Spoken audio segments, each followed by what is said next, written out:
Hello everybody and welcome to this episode. This time we're going to take a bit of a look at how the Germans celebrate New Year's Eve. We'll also do a very brief overview of how Christmas is celebrated here in Berlin and Brandenburg. After all, like most things, the Germans invented Christmas too. I want to keep this part as brief as possible. Every man and his dog who vlogs and travels to Deutschland for the festive season will all tell you about the amazing atmosphere and the numerous beautiful Christmas markets and of course Glühwein. Believe me, it is amazing. I love it and I probably couldn't give it the justice it deserves. So we'll just do a quick overview. So where do we begin?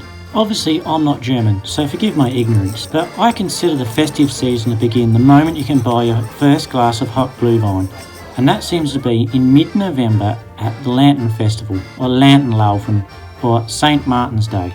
In my experience, this seems to be when all the younger children at kindergarten or primary school make lanterns out of cardboard or other flammable materials they find in the recycling bin, and then they put them on the end of a stick, which can also double as a sword if necessity arises.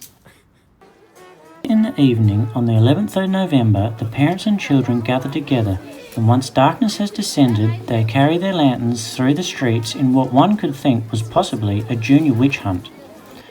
Traditionally, the group is led by a horse and rider, and at the larger events you may be privileged enough to witness a pre-planned play which explains the origins of St. Martin's Day. And that's when you can usually purchase your first Glühwein. The next is Advent. This commences on the fourth Sunday prior to Christmas. The first thing you got to do is to either buy or preferably make an Adventskranz, which is a wreath-like structure with 4 candles mounted on it. Each Sunday, an extra candle is progressively lit, and the day should be spent catching up with family and performing homely duties like baking festive biscuits together. Then, on the 6th of December is Nikolaus. This is when the kids are encouraged to clean their favourite pair of shoes and leave them outside by the front door. That night, Saint Nick comes and leaves treats in the shoes for them as a reward for any child that has cleaned their shoes and is also awake earlier than the neighbour's cat. Of course, the next thing is the big day, Christmas, which here is celebrated on the 24th. If it falls on a work day, normal procedure is early knock-off, then shoot home for a big family meal. Commonly, a delicious meat and potato-based German meal is our family standard, which should be consumed in a timely manner to ensure everyone is prepared for the arrival of the Weihnachtsmann and the presentation of the gifts. Here's the bill. Who's paying for this?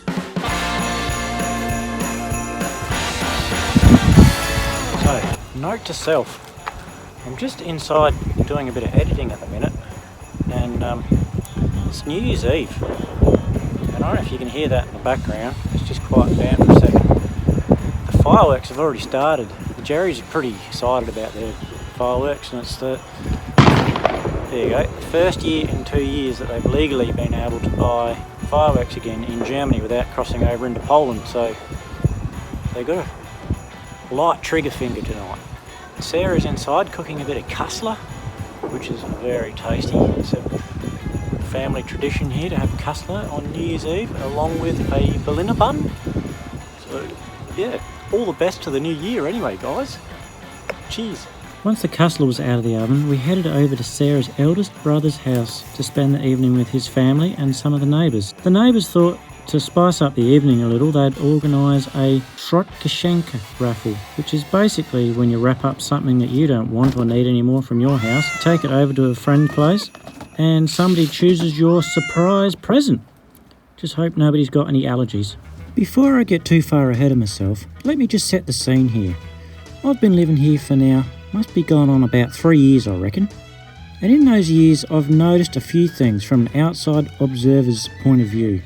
I love living in Germany, and the German people generally have got a good sense of humour, but they're really quite conservative and straight-laced. They do like to let their hair down occasionally, but they do also like a lot of rules and laws. And if you may accidentally break one of those rules or laws, a lot of them do like to remind you of each particular rule you've broken. That is true.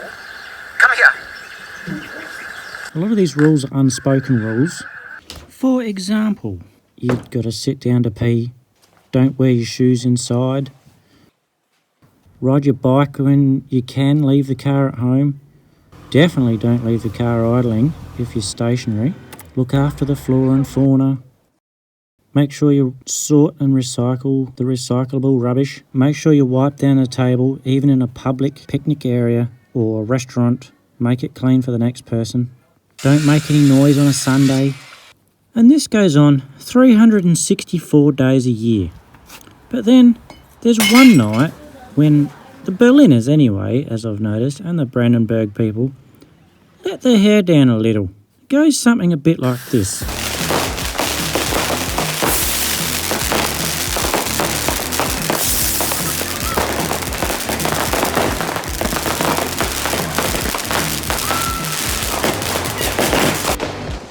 Welcome to Berlin 2023. Happy New Year. I find that after 3 years of living in Germany, German people are very sensible and direct, straight to the point, sticklers for following the rules. Don't you agree?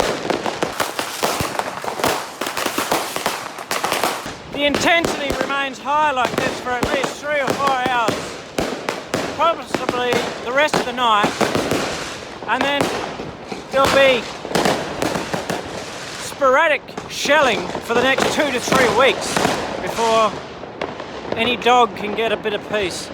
As a quiet Aussie, having experienced this crazy night now a handful of times in Berlin, I have so far only come across well-spirited, inclusive and good-natured locals consisting mainly of family and neighbourhood groups. Of course there is always idiots and troublemakers around, this year especially, but I will address that serious point in a moment. But for now, let's look at some of the reasons why this celebration is still legal and accepted here. I think it all comes down to responsibility. And we just set fire to the roof of that structure behind us from above that blue car.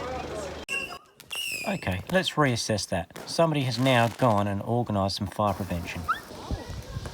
And our local friendly police keeping an eye on us? Thank God. And of course, in order to ensure the future of these festivities for many generations to come, I believe that responsibility must be instilled in our children by parents and adult neighbours alike, working together to ensure safety and sustainability. Starting, of course, with the basics. For example, always store the new highly explosive fireworks away from naked flames and sparks. Never shoot projectiles in the direction of your siblings. Only adults shall consume alcohol while operating the ignition source, e.g. cigarette lighter, cigarette or the burning wick of another cracker.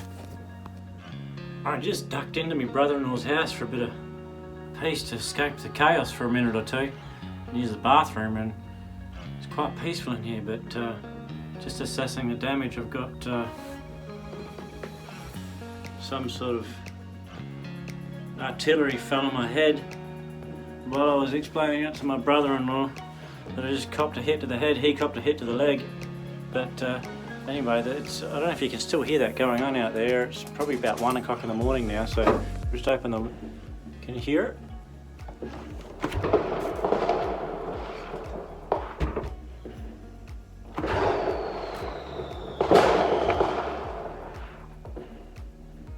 Another interesting fact, German windows do this. They open that way, turn them, handle up, and they open this way. It's called Kipp. Fenster zu Kipp. Fun fact in the middle of all the chaos outside. Anyway, Happy New Year! 2 hours later. It appears that most of the children have peeled off to bed, leaving the fathers to make sure that they get through the €1,000 worth of fireworks that they bought without the wife knowing. Get rid of the evidence, I think it's called.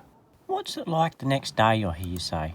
Well, it's an absolute shit smear. Those people who are a bit more able-bodied at the end of the evening seem to push their leftover cartridges to the sides of the street so the traffic can flow. And then, of course, it's the 1st of January now, so chuck your Christmas tree on top. Don't need that anymore. And here I found an example of some of the Polish fireworks. These go into a replica 9mm pistol, which you could really mistake as an actual pistol. What could go wrong there?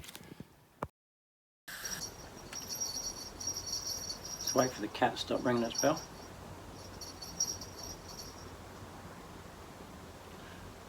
All jokes aside, and in real seriousness, I have to shout out to all of our local police, fire, ambulance, doctors at the hospital, because this year it was a really big one for them.